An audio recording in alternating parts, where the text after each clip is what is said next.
अलिबागमध्ये बनावट नोटांचा पर्दाफाश करण्यात आलाय। बनावट नोटांचं खरं तर रॅकेट उघडकीस आलंय। लाखो रुपयांच्या बनावट नोटांसह एक जणाला अटक केली आहे। रायगड जिल्ह्यात गेल्या काही दिवसांपासून बनावट नोटांचा सुळसुळाट वाढला असून अलिबाग शहरात बनावट नोटांचं रॅकेट उघडकीस आलंय। या प्रकरणी अलिबाग पोलिसांनी भूषण पतंगे याला अटक केली असून अलिबागमधील मयेकर वाडी परिसरात पोलिसांनी रात्री छापा टाकून ही कारवाई केली आहे।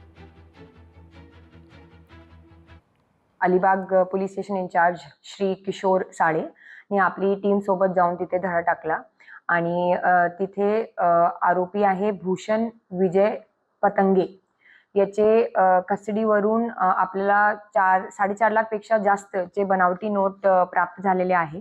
त्याच्यात जवळपास 743 500 रुपयाचे नोट, 17 200 रुपयाचे नोट आणि 412 100 रुपयाचे नोट असं प्राप्त झालेले आहे। प्लस यांनी बाकी काही लोकांना पण हे नोट पुरवलेले आहे किंवा कसं याच्यात शक्यता आहे की जर एवढं मोठी क्वांटिटीमध्ये आपल्याला आताच मिळालेले आहे तर अजूनही याच्यात नोटा वाढण्याची, बनावट नोटा वाढण्याची शक्यता आहे। लोकशाही मराठी ऐका, पहा, जागरूक रहा।